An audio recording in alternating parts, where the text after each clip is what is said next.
আসসালামু আলাইকুম রহমতুল্লাহ বরকাত। ভাই আপনি একের সইষে খেতে কি করতেছেন? আসলাম মানে জ্বালালি দেখতাম, ও এই যে সরষে ক্ষেত কিরম আছে দেখতাম হয়তো ও ভাই তাইলে আল্লাহ ভালো লাগছে আপনারে? আল্লাহ রহমতে আল্লাহ আলহামদুলিল্লাহ আল্লাহ ভালোই রাখছি বলে ও ভাই। মনে জ্বালা তো আর না দূর না, কিরকম জ্বালা ভাই, আপনি এত জ্বালা আপনার ভিতরে? জ্বালা ভাই সংগ্রামের পর থেকে সরকারি ভাবে যে জ্বালা, এই জ্বালা প্রত্যেকটা মানুষের অন্তরের মাঝে আছে, আমার অন্তরও আছে। কারণ হলো স্বাধীনের পর থেকে মানুষ, বাংলাদেশের মানুষ অনেক কষ্ট নির্যাতন করতেছে। যে এই সরকার এই সরকার মানে জালিম সরকার হয়ে থাকে। নির্বাচনে আমাদের আগে তবজি সর হাতে তাই যেন মত করে নির্বাচনে ফাঁস করে সারিয়া পরে জনগণরে যে পরিমাণ সাজা দেয়, এই পরিমাণ সাজা যদি জনগণ জানতো আগে ভোট দিত না। ইসলামী রাষ্ট্র জীবন আমাদের পরে, আমাদের জন্ম থেকে আমি ইনশাল্লাহ জামাতের মধ্যে ভোট দিলাম। আমার ভোটটা প্রথম উঠতে বলে জামাতে দিছি, দেওয়ার পরে যখন গিয়েছে একারাদের সাথে মিললে উঠছে, পরবর্তীতে আমি দল শেষ করিয়া তখন আমি সুরমা দলের মধ্যে আছি, ইসলামী দল। যাক চরমুনা দল তাইলে আপনি হকমতি দল আপনার লাগে বুঝেছে, অনেক ইসলামী দল ভালো দল তাই না? হ্যাঁ এটা ইনশাল্লাহ আইলাম। কিন্তু ওখানে বাংলাদেশের মানুষ ওখানে এই বছর যে একটা টার্গেট, এই টার্গেট যদি যদি আমার জনগণ না বুঝে আর আল্লাহ তালা যদি আমরা সাহায্য না করে, আমাদের বাংলাদেশের মানুষের কষ্টের যে জ্বালা, এই জ্বালা সইতে পারতো না। কারণ হলো সরকার যদি ঘোষণা করে যে আজকে 24 ঘন্টার ভিতরে কোনো নারী ব্যাপারটা চলতে পারবে না, ঠিক আছে তো, সুদ ঘুষ কোনো সময় খাইতে পারে না, ঠিক থাকতে পারবে না, ঠিক আছে, দুর্নীতি হইতো না, এই হাজার মানুষ যদি আমরা টানা মিছিল করি কিছু হইতো না। আর একজন এমপি সাহেব বলে দেয়, অতি সাহেব আপনি টানা 24 ঘন্টার ভিতরে স্বাধীন করবেন, যাতে কোনো চোর গুন্ডা লুচ্চা বদমাইশ হিরোইনচি মদগুর জকুর টাসকালা সুদ ঘুষ এইগুলো চলবে না। এটি বাস্তব। একজন হকপন্থী আলেম যদি ওসিও, একজন হকপন্থী আলেম যদি ডিসিও, হকপন্থী আলেম যদি মন্ত্রীও, হকপন্থী আলেম যদি যদি একজন যদি রাষ্ট্রের প্রধানও, তাহলে মনে করবেন দেশে দুর্নীতি হবে না, শান্তি হইব, দেশ উন্নত হইব। সুদ যে পর্যন্ত বাংলাদেশ থেকে আদুর হয়েছে এই পর্যন্ত বাংলাদেশে কোনো শান্তি আসবে না। শান্তি দিবে একমাত্র কোরআন হাদিস।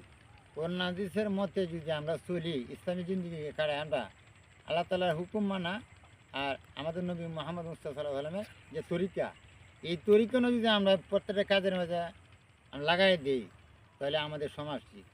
সমাজ থেকে কোরআন লাগে রাষ্ট্র, সমাজ যদি হয়ে থাকা তাহলে রাষ্ট্র মেমেটি হইব, কিন্তু সমাজ থেকে তো রাষ্ট্র। যাই হোক এই জ্বালাটা অনেকের ভিতরে আছে।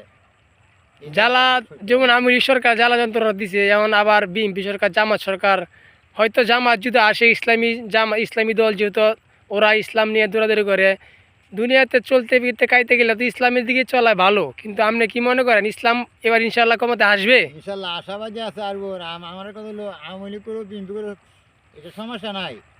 এরা আওয়ামী লীগ বিএনপি যারা আলে আবার আছে, এরা ভাই এখন তো আমার করুক, দাঁড়িয়ে হোক, যুবরা হোক, এরা চালাক, আমাদের আপিতে নাই। ইসলামের যে আইন আছে, আইন যদি চালা, আওয়ামী লীগের তো নাই। যারা ইসলামের হতে আয় চালাক, আমাদের কোনো আপিতে নাই। আচ্ছা ভাই, কিছু লোকে বলতেছে, ভাই নাম প্রকাশ করবো না, কিছু লোকে বলতেছে ইসলাম যদি ক্ষমতায় আসে তাহলে মানুষ চলাফেরা কষ্ট হবে। এটা কি বুঝতে পারবো কিছু ভাই? ইসলামে যদি ইসলাম আইলে কষ্ট হবে কারা? এরা তো মনে করতেছে ইসলাম যদি যা তাহলে আমরা দুর্নীতি কাজটা করতাম না। যারা মানে দুর্নীতিবাজ এরা কষ্ট হইব, আর যারা আল্লাহওয়ালা এরা কোনো কষ্ট নাই, এরা সুখের কোনো।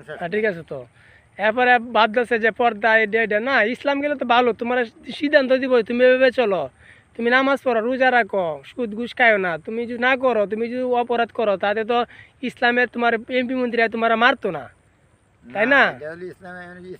তোমার আদেশ দিব, তোমার নির্দেশ দিব, এইভাবে কাজ করো, এইভাবে নেকের কাজ, এইভাবে গুনার কাজ বাদ দাও, নেকের কাজ ধরো।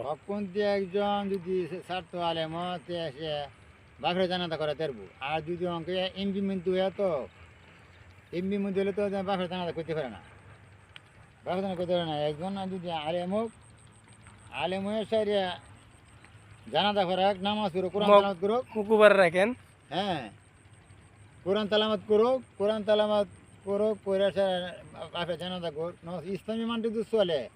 শান্তিতে কারে কয় এটা আল্লাহ দেখাই দিবে। কিন্তু যাই হোক ভাই, আপনি কি মূলত এখন কোন দল করতেছেন? আমি ইনশাল্লাহ আছি অঙ্কা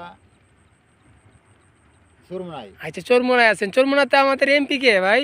এমপি ইনশাল্লাহ দিলর হোসেন কাশ্মীর ভাই। দেলোর হোসেন কাশ্মীর ভাই। তো তাইলে তো আর জামাতের আমি সব আমাদের হলো আমাদের রমজান আলী ভাই। রমজান আলী ভাই, কিশোরগঞ্জ জেলা সেক্রেটারি, তাই না?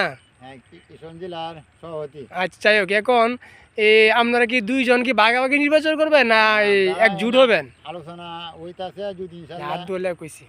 হ্যাঁ, আলোচনা হইতাছে যদি ইনশাল্লাহ আমরা জুড়ে নির্বাচন করার ইচ্ছারি। কারণ এই সুযোগ আমরা ছাড়ে দেই, এই সুযোগ আমরা ছাড়ে দিই, তে আমরা বাংলাদেশের মানুষ অনেক কষ্ট মধ্যে পড়ে থাকবো। মানে এটা যদি না বুঝাইতে পাবলিকেরে, তে জেলে বুঝে না এলে তো বিরত করবো। আচ্ছা, তাহলে এখন নিকলি বাইসপুরে আপনারা সিট কি দুইও ভাগে নিবেন, এক ভাগ করবেন? এক ভাগের জন্য মানে আলোচনা চলতেছে।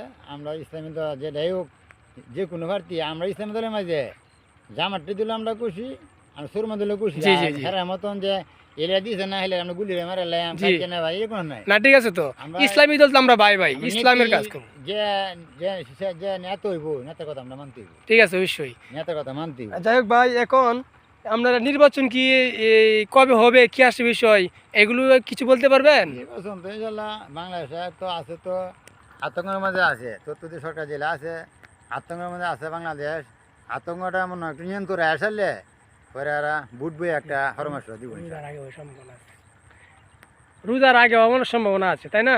দুটা লাগে সম্ভাবনা আছে, আর মধ্যে তো ফাল দিতে পারে, এটা তো বলা যায় না। দেশের যে গতি বুঝছে। আচ্ছা ভাই, আপনার বাড়িটা কোথায়? আপনার বাড়ি কোথায়? আপনার সাথে অনেক কথাবার্তা বললাম। ইনশাল্লাহ নান সিটি পাওয়াখালী। আপনার ইউনিয়ন কোথায়? ইউনিয়ন কোথায়? কারবাসী ইউনিয়ন, কারপাশে ইউনিয়ন, নিকলি থানা নাকি? নিকলি থানা। আর আপনার এমপির বাড়ি কোথায়? এমপি সাহেবের দামপাড়া। উনি তো অনেক বড় আলেম না? হ্যাঁ, উনি তো অনেক অনেক মিশর থেকে লেখাপড়া করছে, তাই না? আমি শুনছি। উনি তো বিদেশের অনেক। আপনারা থানার সভাপতি কে? থানার সভাপতি হলো জলিল ভাই, আর আমি হলাম আপনার সহসভাপতি আশরাফ হইল যে কেশিয়ার থানার, আর কারপাসী সভাপতি আমবো ইনশাল্লাহ। যাক, এগুলো জানতে চাইছি না।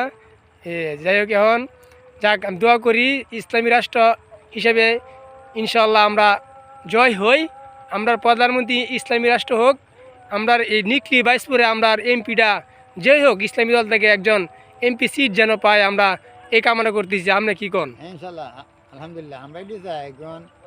আমরা দল বল নির্বিশেষে, দল বল বুঝি না, কোনো কিছু বুঝি না। ইসলামী আমরা মুসলমানকে ভোট দিব, ভালো লোককে ভোট দিব। যে আমার কাছে আমার কোন সবার কাছে সব দলে তো আমরা দেখা হয়েছি, ইসলামী দলটা একবার দেখেন দেশে পরিস্থিতি। নাঙ্গল দেখছেন, নৌকা দেখছেন, ধান দেখছেন, সব দল শেষ। এখন দেখবো দাঁড়িপাল্লা। ঠিক আছে, দাঁড়িপাল্লার বাংলাদেশ। ঠিক আছে ভাই, দাঁড়িপাল্লা বাংলাদেশ ভোট দিব, তাই না? মাকে বলবো, বোনকে বলবো, চাচাকে বলবো, ভাইকে বলবো, সবাই পাড়াপাশি সবাইকে নিয়ে একসাথে আমরা দাঁড়িপাল্লা ভোট দিব ইনশাল্লাহ। ইনশাল্লাহ আমরা দাঁড়িপাল্লা জয় হই, যেন আল্লাহ তাআলা যে কবুল করে। আল্লাহুম্মা আমিন। আসসালামু আলাইকুম ওয়া রাহমাতুল্লাহ।